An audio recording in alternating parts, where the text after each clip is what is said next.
Welcome to the Frugalpreneur podcast. I'm your host, Sarah St. John. Guest today quit his high paying job as a software engineer and has bootstrapped multiple seven-figure companies. He is the founder and CEO of Podcast Hawk, which is a platform that helps you get booked as a podcast guest on autopilot. Please welcome to the show, Ray Blakney. Sarah, thanks for having me on. I'd love to start with the background history and especially focusing on bootstrapping multiple businesses. The short story of bootstrapping multiple businesses, I didn't have any money, so I really had no other choice, I guess would be the short story. And I think a lot of your listeners can probably relate. You have millionaire parents. This is probably not too relevant to you, but I think most of us out there do not. And we kind of have to start from this bootstrapping place, right? Or go into a lot of debt and take on a lot of risk. And at least when I started off my business journey, I was pretty risk averse because I was taught that debt was bad. So quick little background is born in the Philippines. I grew up in Turkey. My dad's from the United States, but grew up in Rhodesia. And I've been living in Mexico for the last 15 years. So that kind of tells you a little bit about how I like to travel. And I didn't like being tied down to any one place. I studied computer engineering, which to the path of getting a job at big companies in the United States, which you alluded to, right? So I worked in Silicon Valley, Fortune 500 companies, making a good salary, that a lot of people, I guess, strive for. But I remember thinking to myself, there's got to be more to life than this. Specifically, there was a commercial on TV for the US Navy at the time. While I never thought of joining the Navy, my respects to everybody in the armed forces. My uncle was in the Navy on the Filipino side of my family. Most of my family's in the Army. But if you start shooting at me, I start running the other way as fast as physically possible. So it really wasn't my thing. But there's a phrase that popped up during this commercial, and I can't even find the commercial. It's such an obsolete commercial. I Googled it on YouTube to try to find it. And it said, if they were to write a book about your life, would anybody want to read it? And I was 25, 26 at the time. And I remember sitting there in my, condo in Cleveland, Ohio, and kind of looking at I'm like, no, if I keep on this track for the next 20, 30, 40 years, I wouldn't read my own book. That's not to say I want to be famous. Not the whole, I'm going to write a book and I want everybody to buy it and to be famous about it. It's more the concept of a life well lived, right? I want to look back on my life and say, okay, yeah, this is a life that was interesting. Doesn't necessarily mean easy, but interesting. So I quit my job and applied for the US Peace Corps. I guess it's reversed. I applied for the US Peace Corps. It was supposed to take me a year to get in. It took me like a month.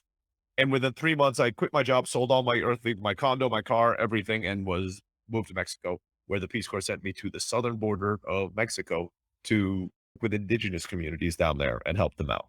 And that's where I met my wife. She wasn't in the indigenous community. She was my Spanish teacher. You taught me Spanish. And when we finished 2 years in the Peace Corps gives you a $2,000 check, which is supposed to help you pay a deposit on your rent. They pay you $150 a month while you're in the Peace Corps. They give you $2,000 saying this is just to help you buy your bed and put a down payment on a rental, your first month deposit when you move back to the United States so you can go and get a job. I didn't do that. And my wife and I was like, hey, let's take this $2,000 and let's see if we can launch a business. And that's how I became an entrepreneur. That was my first business, which was a chain of brick and mortar language schools in Mexico, physical schools, which we sold in 2012, I think. Yeah. And from there, now I've bootstrapped a chocolate factory in Southeast Asia. I've bootstrapped a marketing agency. I own one of the top 5 online language schools in the world, which we bootstrapped, and I'm bootstrapping Podcast Hawk right now. Wow, that's awesome. So launching a brick and mortar, how were you able to do that with just $2,000? Yeah, I think ignorance is bliss because I'm like, wow, if I knew anything about business, I probably wouldn't have done it. But I've never studied business in my life, right? I'm a computer programmer. This will be relevant later. Computer programmer. I was the guy who, when you hit the submit button at banks, it does the fancy stuff in the background. That's what I know how to do. I don't know how to make good looking websites, right? I mean, I'm not a graphic designer. I don't do the front end very well. So we didn't know any better. So what we did is we rented out in a city called Querétaro in Mexico. We rented out an old historic home downtown. $2,000 was enough to pay 2 months rent.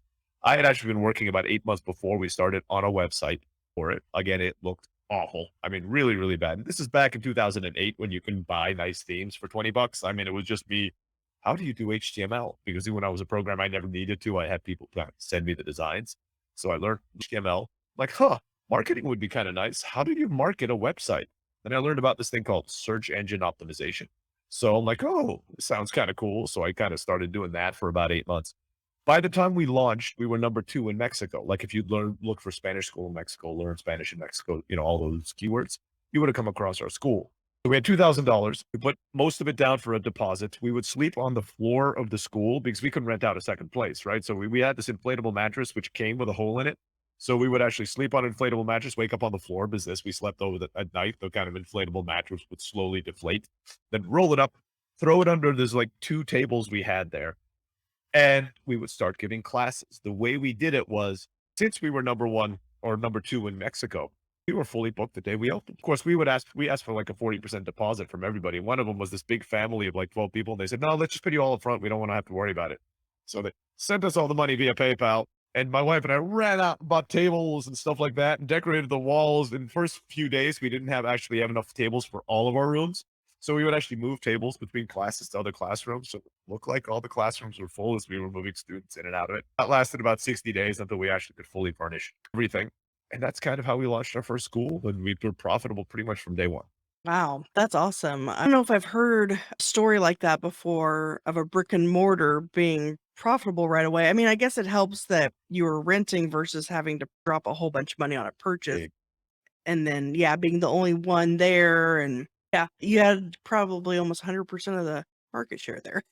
We did. So one of the keys there, and it's a concept that you hear a lot in online businesses, but I only in retrospect do I see that we did it in our brick and mortar business. We pre-sold.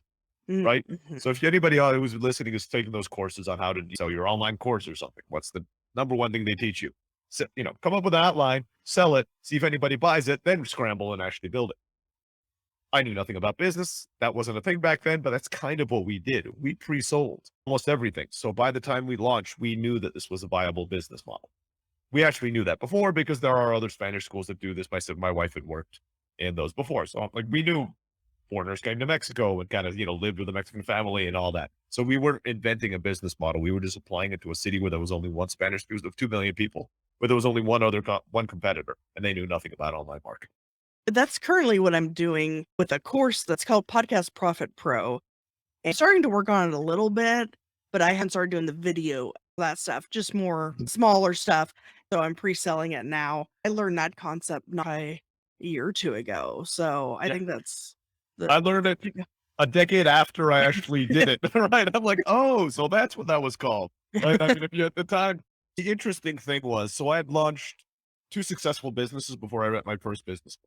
We launched the language schools. First one was called Querétaro Language School. It was SEO, so we just put the name of the city in front of the lower language school just so we rank right. We owned one in Tulum in a town called San Cristobal de las Casas here in Mexico. We just launched those. That worked. Great. We launched our online version of the school and that worked. Great. I'm like, why do people read business books? This whole business thing is so easy. I don't see. Then I bombed a whole bunch of other businesses after that. And I'm like, okay, maybe I should try to start learning a little bit about this. And that was when I actually started learning. But that was already 3 or 4 years into my entrepreneurship journey before I read my first business book. And now I read 2 books a week. So don't get me wrong. I recommend it to everybody. Do not do what I did. But that's kind of my history and how I came in there. So I had all these, I had vast knowledge in certain areas, but these big gaps between one area and the other because I didn't know I even had the gaps. I didn't even know what I didn't know until I started reading that. So then all your other businesses, have they been all online businesses? No. So let's see. Most of them have, just as a caveat. After launching that first business in Mexico, I'm not going to do it again just because Mexican tax law is so crazy that I had no idea half the time. Like our accountant would just say, this is what the taxes you owe. I mean, there were all these weird things with firing and hiring people. It's strange down here. I owned a chocolate factory in Southeast Asia. That's probably the one people are most interested in. That's absolutely brick and mortar. So we had a chocolate factory over there. I knew nothing about factories or chocolate or any of that kind of stuff. But I like to say, I don't let what I don't know stop me from doing something. A lot of people say I don't know that, so I'm not going to do it. I say I don't know that, so I'm like, okay, let me learn how to do it. YouTube video to see how I could design boxes, and my chocolate boxes came out really well. They looked like gold bars, because we were called Uh, Minto. So they were like gold bars, and then I designed the whole story behind the chocolates. Each one was like a gem, so you would open it up and you'd have like sapphires and rubies and all the rest. And I'd use mm, Spanish names because that worked in the Philippines. My partner knew the actual chocolate production process because she won a scholarship to go to Ghent, Belgium, study chocolatiering. So we did the capital investment. I did the product and the brand design. I ordered the boxes from China. I had no idea such a concept as MOQ, minimum order quantity, that even existed. I'm like, can you send me 10? And they're like, what are you talking about? Minimum order is 50,000. I'm like, oh, so we had to find somebody who eventually could give us 5,000, which was like the smallest factory we could find was like 5,000 boxes. I'm like, really hope people buy this chocolate because otherwise I'm going to have 5,000 boxes just sitting around. Negotiating with import export. I had no idea what I was doing there. I stumbled through that. But that's kind of the fun. If you want to bootstrap a business, if you want to be a frugalpreneur, you better like learning and you better like making mistakes because otherwise you're not going to make it. Let's be honest. I mean, you have to go out there, you're going to have to try something. It's not going to work. You can try something else. It's not going to work. You might try 100 different things before you find what actually works. The difference between a successful frugalpreneur and an unsuccessful one is the successful ones just kept going while Mhm. the unsuccessful ones quit. Yeah, exactly. I've tried a million different business ideas or models, and it wasn't until, since 2008, I've been trying different things. And it wasn't really until the past couple years that I found my thing, which is basically all things podcasting. So then you started doing some online things like Livelingua. That's right. So Livelingua was actually the second successful business that launched out of our school. So Oh, what happened there was, I think it was 6 or 8 months into us launching our brick and mortar school, there was something in Mexico called the Mexican swine flu, which was, this big thing. It was supposed to be this global pandemic. And if anybody has deja vu, it's pretty much that was supposed to be what COVID is right now. We're recording towards what I hope is the end of COVID right now, right? So for a period of about 30 days, they shut down the borders of Mexico, right? Nobody was in, nobody was out, trying to contain this pandemic. Now, our school, because we only had one at the time, we expanded to three later.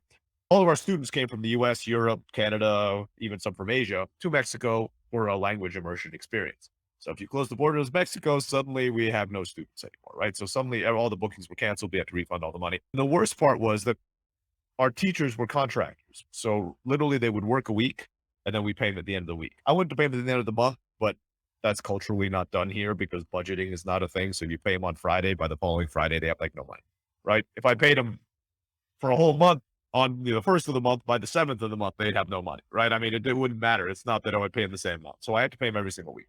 We had a responsibility to them, right? Because they were working for us. If we couldn't bring in students, they couldn't pay rent. They couldn't pay for their kids' school. They couldn't pay for food. So it was actually my wife who had the idea of contacting all of our old students and say, hey, you guys want to have class on Skype? I mean, this was a novel concept back in 2008, right? And so I emailed them all out. This was before Active Campaign and all the rest. So I literally was copying like 50 email addresses at a time to Google to the BCC column and just sending out emails. Pretty sure I messed up on one of them and it was like in the CC. So like all these emails got oh. shared. To our surprise, like 20 to 30% said, yeah, that sounds awesome. Let's start that. I'm like, really? So I'm like, okay, let me just throw up a dinky website, see if anybody else in the world would possibly be interested in taking these Skype Spanish lessons. So I threw up the website, did some SEO. Within 3 months, so the swine flu fizzled out in 30 days. So within 3 months, the school was fully booked again. But we were actually making as much money within 3 months on our online side hustle than we were with our brick and mortar school. It was called like SpanishLessonsOnline.com or something back then, right? So we're like, maybe we're onto something. We expanded that out into all these little microsites, English lessons online, French lessons online, all that kind of stuff. And within about a year or two, we were making way more money off of that than we were in brick and mortar. So that's why we decided to sell the brick and mortar school. We sold it, and then like a few months later, Google decided to do something called the Penguin update. You can Google it if you're interested. And the websites, all 12 or 11, 12 of our websites disappeared from Google ranking, like overnight, gone. So I had to build the business again. It's pretty much, I knew the business model worked. I knew that people would sign up for this kind of thing. So I rebrand. I had this corporate page called Livelingua with nothing on it. It was just like, here's our corporate page, just to make the other 11 mini pages look a little more official. So I just re-put that on the website and I started from the ground up and I built the business again. It took us about 2 years to get back to where we were before. And to seven, I like to joke, it took us 7 years to get to seven figures. But that's the title of my book, 7 years to seven Mhm. figures. And nobody would buy it because everybody wants the 30-day solution to how to make $1 million, right? Nobody wants to hear that you work butt off for 7 years to start making good income. What I found out later, now that I have a lot of friends who are entrepreneurs and business owners, most of them take 7 to 10 years to get to a seven-figure income as well. So 7 years to seven figures is the more normal journey, especially if you're a frugalpreneur. We're not talking about like VC unicorns, all the rest of it. If you want to start your own business without going into debt, you're going to have to put on a lot of the sweat equity yourself. And it's going to take you realistically 7 years to get to about seven figures. It's not so bad. Well, trust me, if I was working as a software engineer, I wouldn't be making seven figures. I mean, no matter how, if I worked for 7 years, right? If I worked 20 years, I probably would. It sounds like a long time, but most people will never have a seven-figure business. If you stick to it for 7 years and you get a seven-figure business, if you're 25 and listening to this at 32, you have a seven-figure business, trust me, you're fine. Even if you're 40 or 50 and listening to this, if you're 50 and listening to it, by the time you're 57, you have a seven-figure business. you're still fine for the rest of your life. It's that kind of time scale that we're talking about here. So that's the long-winded answer. So, did you find that doing online businesses was easier? I mean, as I primarily focus on online businesses just because there's hardly any overhead. So I assume, at least in my experience, because I did have a photography business for a while, which I didn't have a brick and mortar location for, but I still had the expensive equipment and like Mhm. had to go out and drive everywhere to anyway. So even that I decided was too expensive for me to run. So then I started doing online stuff. So in your experience of doing both, I'd be curious to hear your thoughts. Absolutely. So, well, there's a few caveats in here. I'll start with the backstory. I love entrepreneurship and business. Now it's my passion. It wasn't before. I built it into one. So I can talk about a lot of different things.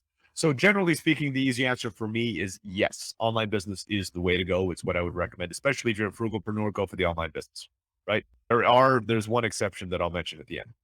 Beauty of online is you can start it up for almost nothing. You can go to Namecheap, and I think it's like $9 for a year for a domain and maybe basic hosting. I mean, there's almost no overhead. Put in the sweat equity. It's what we talked about, right? You might not know how to make a website, then go to Udemy, buy a $5 WordPress course, learn how to put up a WordPress website. Go to Theme Forest and buy a theme for $50 so your website actually looks good. We're bootstrapping. It's not zero, but like for $100, you can actually have a very professional looking business up online. I would say that in a month. And that's, I mean, assuming you know nothing, like you're my parents' level of technical where, I say click on the mouse and they're like, which side? There's 3 buttons here. Like it didn't even occur to me to tell them to click on the left one, right? If you're that level, you can still launch an online business in like 30 days if you're dedicated and you spend some time for about $100. Then you have to do the marketing. SEO, I still recommend that. It's not good for your blood pressure because they randomly change Google algorithm and you can go up and down, but it is free.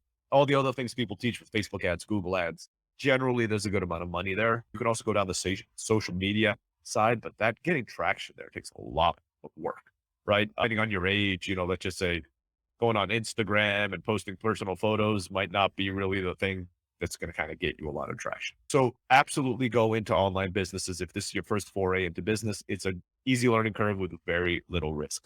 The one exception I have for brick and mortar businesses, because I've been exploring this area recently, is one thing that I would do for brick and mortar is buy an existing business in a really boring industry, right? So if you're trying to make quite a bit of money, for example, you could go and get a local dry cleaners in the town that you live in. Sarah, you in Dallas, go and buy a local dry cleaners, right? Few benefits to this. Generally, those businesses are run by older people who want to retire. They're being sold for 1 to 2 times EBITDA, so earnings before income taxes and accruals, which means profit for all practical purposes. So let's just say this business is making $50,000 a year. They'll sell to you for $100,000. You can get an SBA loan for $100,000 relatively easily, or you can even negotiate with the owner of this dry cleaner. It's like, look, I'll pay you instead of 100, I'll give you 120, but you give me 3 years to pay you off. So I'll pay you like 40,000 a year. So you're actually making like $10,000 a year off of this purchase without actually using any money yourself. But at their age, they just want to get out, right? They're like, I'm done. I'm tired. I've been doing this for 40 years to get out. So that's step number one. Step number two is since they're older, they're probably not good at online marketing.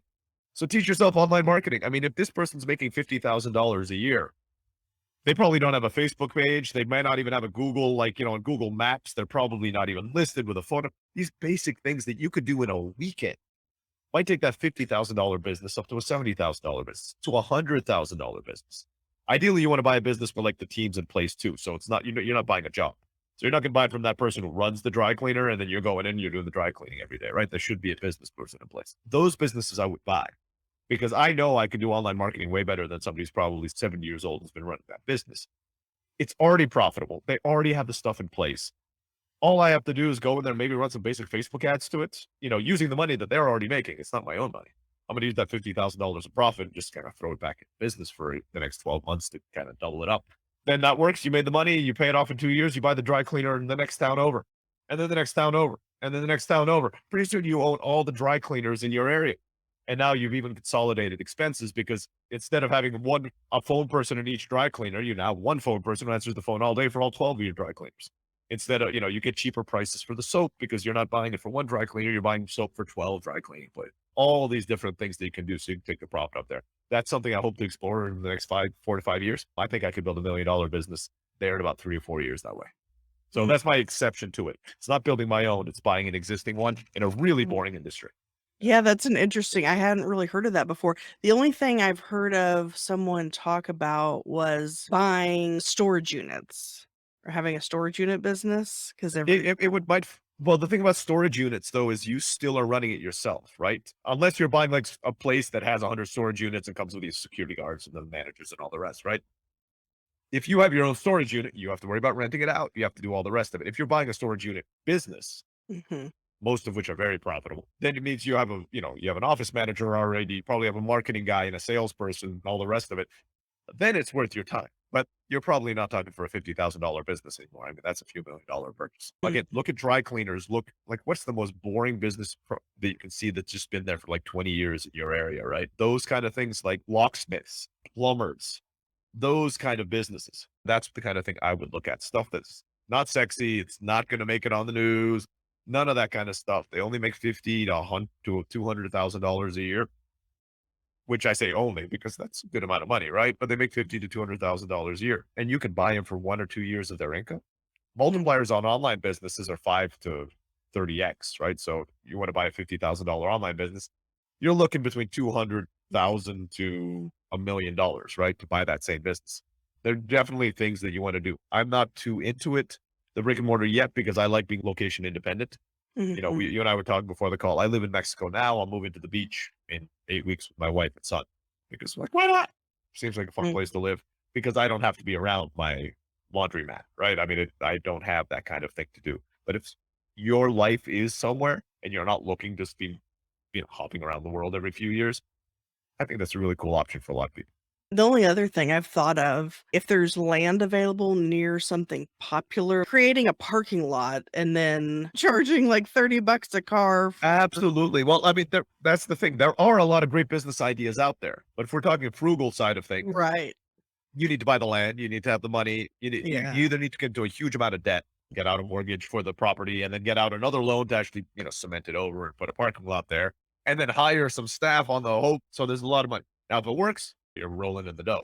But there are these other options. You don't need as much money. As I said, you can buy a business with somebody, OPM, other people's money. It's not my Mhm, phrase. Somebody else came up with it. Right. But essentially, you can negotiate with that person who really wants to get out of the laundromat business and you just kind of come up with a deal where you pay them off over 3 years. Literally, they're paying their own money back, right? So it's a zero money. Maybe they'll ask for $10,000 down just to make sure you're serious. But mm, you pay $10,000 down, then the business pays off itself in the next 2 or 3 years, and you just ride it for the rest of your life, or you double the size and then you sell it, or you flip it in a few years because you just do basic Facebook, and then you can replicate that process over and over again because you got it to work with one laundromat.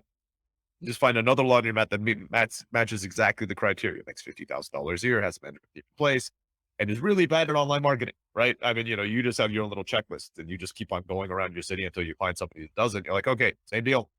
And the owner's between 50 to 70 years old. mm, Approach them and just do it again and do it again, do it again. It becomes a little machine.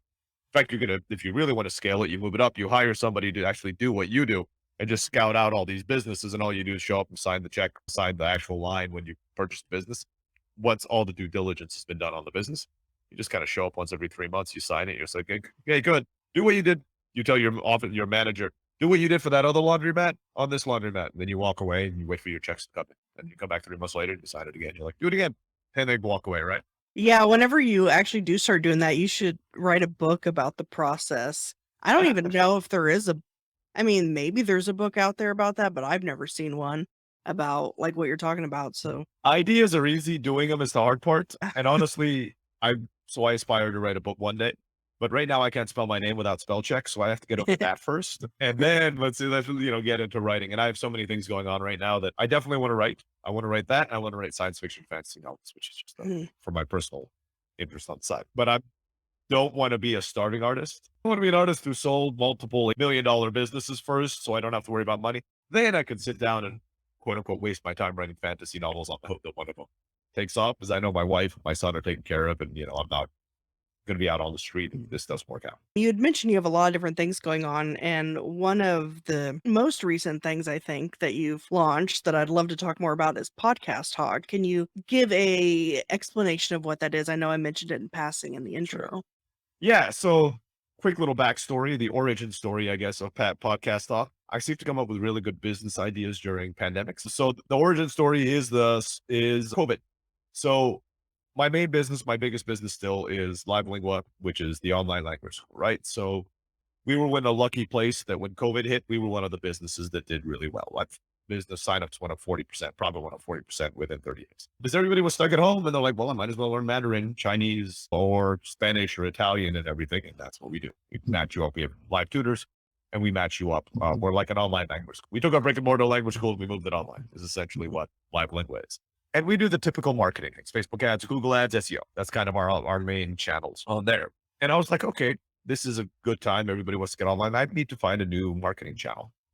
I had been on a few podcasts in the past. So I speak at conferences and I have some friends who have podcasts, but I'm like maybe 20 over 4 years. Like, it was just casually, if somebody met me, I'd be on their podcast. I'm like, well, the podcasts are fun. I should go out there and try to get on some more podcasts. So I do what everybody does. I went on Google. I'm like, let's find some podcasts, right? So I Google in podcasts. After spending an entire day doing that, I had a list of between 50 to 70 podcasts that were relevant for me to pitch. And I was sitting back, I'm like, okay, there are about 2 million podcasts in the world. And I just spent an entire day and I only find 50 or 70. And that because, you go through it, half of them aren't active anymore. Or you find Joe Rogan. And as much as I'd love to be on Joe Rogan, he's probably not having me on the show, right? The ones that show up in Google are not the shows that I could be on. So I'm like, okay, there's got to be a better way than this, right? So I started looking for softwares that help find podcasts and get booked on there. Couldn't really find anything, right? There's softwares that help you search, the other thing. I mean, there are all these different like broken things out there, but there was nothing that really did this. Like maybe agencies do this for you. So I reached out to podcast booking agencies. Woo! Then I got the price. I was like, are you kidding me? I'm like, we're talking if you're lucky of high hundreds to tens of thousands. I'm like to these agencies, like, well, we have relationships. We'll get you on like 4 shows a month. I'm like, I'm not paying you $4,000 to get me on 4 shows a month. And like, can you guarantee downloads? No, well, the hosts report their downloads, but we have no way of verifying it. I'm like, so you're saying I could be paying $1,000 to get on a podcast where the kid's in his parents' basement with a microphone with nobody listening to a show. And they're like, yeah, that could theoretically happen. I'm like, no, I'm going to pay $4,000 for that. Right. So me being a software engineer and a serial entrepreneur, I'm like, well, if nobody's created a solution to that, I might as well do it myself, right? So as a side hustle, as most of my businesses are, I create the MVPs myself, minimum viable products. And I wonder if there's any way I could find all the podcast. Can I get all the podcasts in the world into a database? So I spent a weekend and I'm like, okay, yeah, it's physically possible. I mean, it took much longer than a weekend to get all the podcasts in the world into a database, but I'm like, it is physically possible to do. Can I get the contact information for all these podcasts? So yeah, I get to spend a weekend. I'm like, okay, physically possible to do. Yes, the contact information from software sources is going to be about 70, 75% accurate, but there are ways I have some ideas that could fix that. I spent the next 3 to 6 months building the MVP myself, so I got every podcast, got all the contact information, and I put it into this really rustic looking system. And I'm like, okay, so you could go in there and let's say, Sarah, you wanted to be on podcasts about selling courses for your upcoming course, right? So you could say, give me every podcast with the word courses in the description that have at least 50 episodes, that have at least 1.5 stars, 13 reviews, have released an episode in the last 2 weeks, and has the word flamingos in the title because you like flamingos. I challenge anybody who's listening to do on Google and see how long it takes you. On our system, you click search, and within 1 to 2 seconds, you'll have every podcast in the world. We have a database now of 2.2 million podcasts that matches that criteria. Then I was like, okay, so that was the first part that I built. I'm like, this is kind of cool. I shared it with some friends and they were able to download the email addresses and all the rest of it. But they're like, oh, now I have to manually email all these people myself and send them follow-ups and all the rest of it. There is software out there that helps you do that. But, we're talking like $70 to $150 a month and it's a monthly subscription. I'm like, okay. And I mean, I did do that for a month or two. And I'm like, okay, it got me on a lot of shows. I'm like, I wonder if I could build that email system too. So I set out, I built the email system. We're still in the beta don't get at this point when we're doing this podcast. So there's still some bugs in there, but essentially, so now what our system allows you to do is you find all those podcasts, then you manually can add anyone you like to our campaigns, because sometimes you run that search and not everything's relevant. I did a tour on travel podcasts. I've been on almost 200 shows in the last year. And you're surprised how many Disney cruise podcasts there are out there in the travel category. And I'm like, I've never been on Disney cruise. I need to eliminate all those Disney cruise podcasts, right? From search. So I manually added. You can add them all to a campaign. And then depending on the plan you pay for, you do that. We help you create custom pitch emails. We have templates you can use, but you can also do yourself. It has the insertion. So you say like, hi, first name. You can customize other parts. We have a customization wizard So if you want like the higher level podcast, because we score podcasts from 0 to 100 within our system, you can go in there, all the episodes, you can list all the episodes on the left, the descriptions on the top with all their URL, Facebook pages. So you can click on that and it opens it up in new tabs. You can customize the pitch to every podcast from within our system. You don't have to go around and like look for this stuff. You can go on there like, Sarah, I just saw you went out for great barbecue in Dallas because you happened to post that on your blog last week, right? I mean, we could see that from our system. You hit save. And then once you built your campaign, let's say you went in there and you built a campaign of, you have 2,000 podcasts you want to pitch. Depending on our plans, we'll pitch 25, 50, or 100 a month on autopilot. So once you build the campaign, you hit start and we get about a 10% response rate. Like if you find good podcasts and you have a good pitch. So at our lowest one at 25, you're getting on about a podcast every other week. At our highest one at 100, you're getting on about 2 or 3 podcasts a week on that one. But you no longer have to do anything because our email just keeps getting sent out. And it's not like a big bulk. We send out 1 or 2 to 3 a day. So it looks natural. It's all that. We'll send a 3-day follow-up. If they don't answer, we'll send a 7-day follow-up. If they don't answer that, we'll send a 14-day follow-up if you want. If they don't answer that. And you never have to log back into our system until we get a reply. And then you get an email, Sarah, saying, Sarah, somebody just replied to you one of your pitches. And then you take it from there.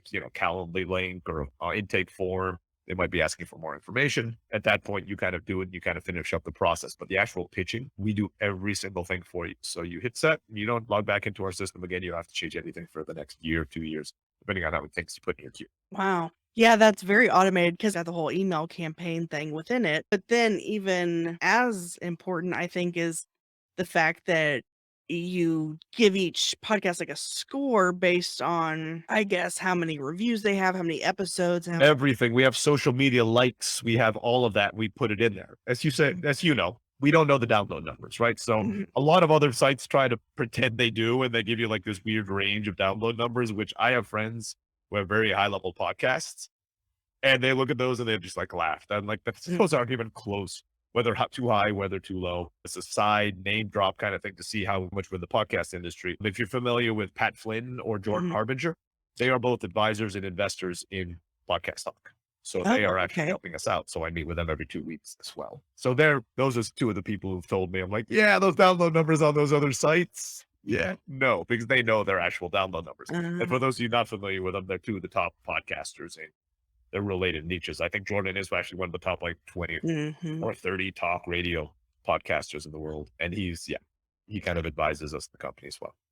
Yeah, it's interesting you mentioned both of them. I've had Pat Flynn on my show, and I just had Jordan Harbinger. His episode actually went out today, the day that we're recording this. So how interesting. I am honored to be interviewed on the same podcast as those 2 then. Yeah, and I knew Pat Flynn was involved because that's actually how I found out about Podcast Hawk, was because on his website where he lists his recommended resources or whatever. But I didn't know about Jordan Harbinger being connected. But He's newer. He's been in the last 2 months. So he was, okay. Pat's been with us for, I think, 6 to 8 months. I'd have to check exactly. Jordan's more new. I've known Jordan for years. So I know him and his wife, and I haven't met his kids yet. But hopefully I'll be seeing him again in 2 months. I'll be hanging out with him up in North or South Carolina, one of those places. There's a little get together over there. But he just recently joined us as an advisor. So this might be one of the first podcasts I'm mentioning that on. Oh, wow. Well, Yeah. that's very interesting. I did sign up for it a while back ago and did like the trial period, and I'm actually thinking about actually signing up for a plan now. But I was kind of messing with it. I was like, wow. So one of the first people I onboarded the first about 100 people that signed up for Podcast Talk, right? So I walked.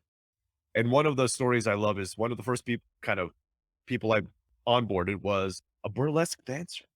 So she came on there and she was saying, are there any podcasts on burlesque dancing? And I'm like, I'll be honest, I have no idea. This is not a search I have ever run before. So I, helped her create her first campaign and we ran a burlesque dancing. I'm like, there were almost 200 burlesque dancing podcasts in the world. I'm like, you learn something new every single day. But I guess I have 2.2 million podcasts. There'll be 100 and something that are in this range. And she Mm. was able to pitch and get on most of them. And, now she's, no matter what burlesque dancing podcast you listen to, you're probably going to hear an interview with her because she was, she's been on almost all of those podcasts.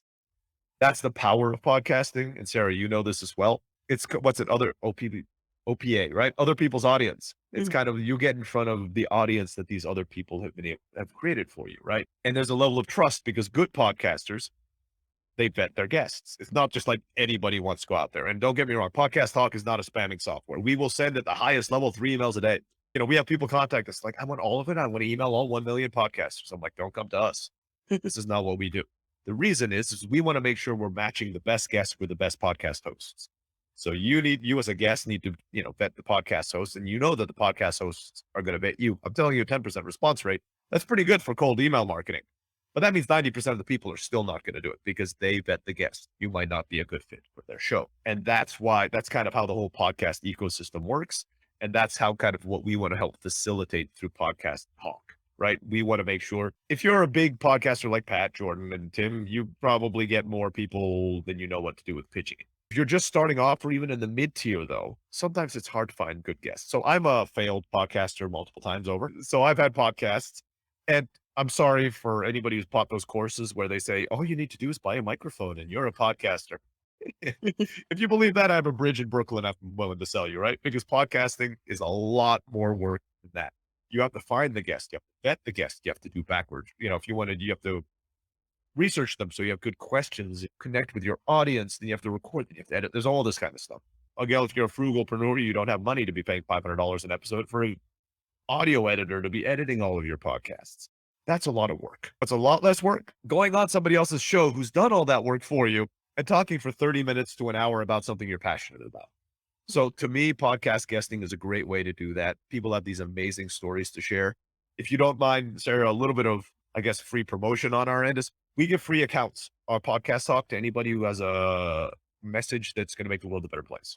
So if you do that, go to our contact. If you work for a charity or social enterprise, if you're trying to end global warming, email us to our contact page. We will give you a 100% free premium, not like the low level one that we'll try to upsell you and you have to pay for the higher ones. Highest level we got, we will give you 100% because we want to help those people get their message out there absolutely for free.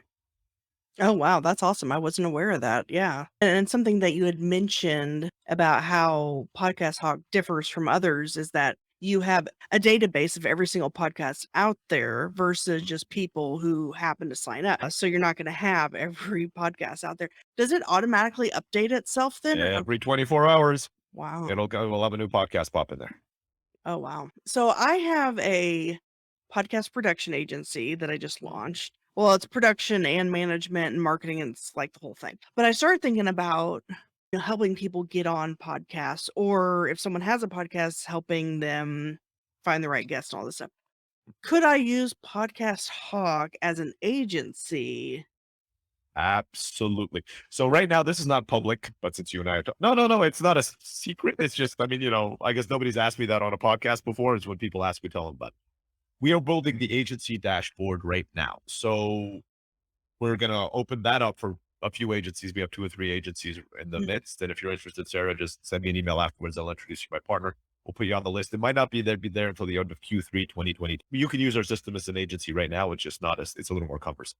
But pretty much what we do for agencies is you're going to come in there and all of your clients are going to have their own individual Podcast Hawk account. So Sarah, you've used it. You know how the individual account looks. But an agency account is just one level above that. So essentially you can go there and you have a list of all your clients. You click on it, it opens up their individual accounts.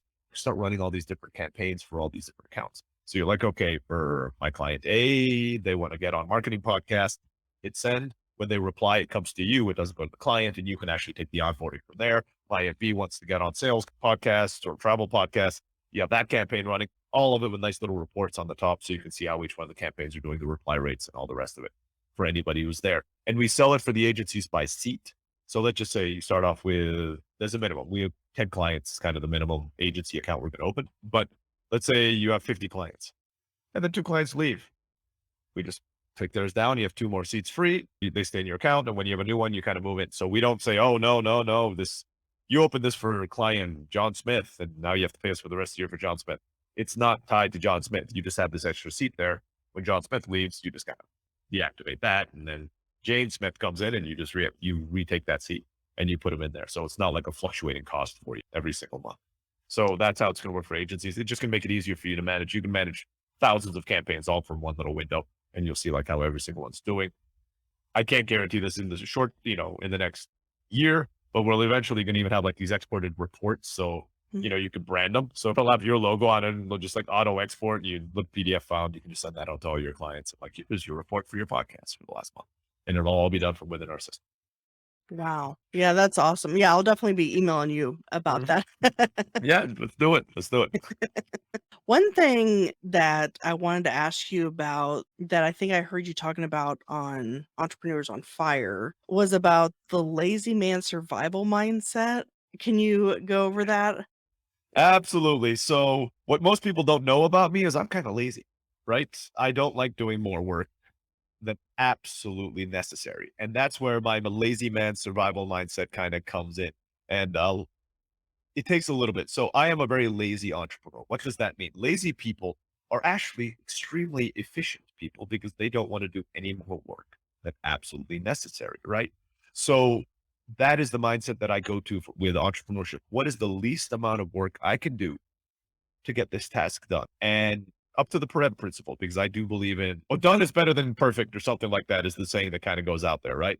Or Um, good enough is better than perfect or something. exactly, something like that. So, but you get the basic idea, right? I like the Pareto principle, 80-20. You do 80% of the work in the first 20% of your day, or 20% of work will produce 80% of the results, right? So the way I like to describe that is if you're a perfectionist, you spend 100% of the work, so you get 100% of results. Me as a lazy person who's trying to be efficient, I can do four 20 percenters. And I now have 360% of the results and still have 20% of my day free to go and play computer games. While you as a perfectionist have spent the whole day to do it and you get one third of the results that I do. That is the beauty of the lazy man's mindset when you're going towards on. Lazy man means try to be efficient so you can go and lie down for the rest of the day and watch TV if you want. That's kind of the mindset you have to go into it with. If you can apply that to being disciplined as well, then suddenly you're lazy, but you're actually getting a whole ton of things done because you're getting them done so efficiently, not wasting any effort, wasting any work. You'll actually reach your goals a lot more quick. Yeah, I love that because I don't think that's really something that people talk about or at least describe it in that way. So I just one problem a lot of entrepreneurs have is perfection. Like, oh, it has to be perfect, but It will if never be perfect. yeah, that's the thing. You'll never put out the book or the course or the this or the that if you wait until it's perfect. Yeah, listen to the what's it? I think it's Jack Dorsey from Twitter says if you're not embarrassed by the first version of your product, you waited too long to launch. I love Mhm. that. Yeah. Right? Because I'm like, yeah, even podcast up now is embarrassing to me. Right? There are bugs in there and there's like the way that certain features work. I'm just like, wow, the way my head, I have it all designed out in my head, right? It's gonna work perfectly this way. Yeah, the world doesn't work. I mean, I'm like, oh, never expected a user to actually do that. Right. And it crashed the system. I'm like, no. Why did somebody put an image into the text field? Why would you do something like that? But somebody does, right? And the server crashes. There's little things like that. So if you're working for perfect, don't do it, especially when you're again in the frugal mindset that we're talking about. Perfection is something for the realms of these like $1 million companies, right? Where they can pay a design company millions of dollars so that your next iPhone looks flawless. If you have millions of dollars to spend on that, don't spend it on that. Retire. I was like, or go do something for fun. I'm like, what are you wasting your millions of dollars on perfecting the look of your website? That's a waste of time, in my opinion. Be clear about what your goals are in life. My goals in life is not to build the next Facebook. I absolutely would not want to build the next Facebook. That's not something I'm at all interested in. I like the freedom I had before my son was born, before COVID. My wife and I would travel 3 months out of the year and we would just work. We've worked from an island in Capri in Italy. We've worked from Japan for a month. I've been in Chiang Mai, we're in Morocco. We were out in the sand dunes. That's what I live for. I drive a Mazda. I mean, like, I don't care about fancy cars. I don't have a huge house. I mean, none of that stuff is important to me. So be very clear what you're building the business for, because you might end up building a successful business that makes you miserable. If you're just because you're trying to follow what the other books tell you to do, right? Like, well, you need to build the next Southwest Airlines. There's a reason why what Fortune 500 CEOs, the like 60% of them are divorced, right? I mean, Yeah. the amount of sacrifice necessary to get up there. And I don't know how much joy those people actually have in their lives, or they try to fill the joy with stuff. Mhm. And for now, there's nothing wrong with that. If that's what makes you happy. But for me personally, that's not what I'm working for. I'm working for freedom. I'm the freedom to work when I want, the freedom to work from where I want, and not to work when I want. And you don't need that much money for that. I mean, if you make 100 grand, 200 grand, 300 grand a year, most people will be perfectly happy. A lot of people are happy $50,000 a year. So keep that in mind whenever you're launching your business. Don't build a business you're going to hate. Yeah, good points. I've loved this interview. I really appreciate your time. And if people want to check out Podcast Hawk, it's podcasthawk.com or rayblakeney.com. That's That's right. RAYBLAKNEY.com. That I'll have show notes with links to all of these different things at thesarahstjohn.com/Ray. awesome. Awesome. Well, I really appreciate your time today. Thanks, Sarah. It's been a blast.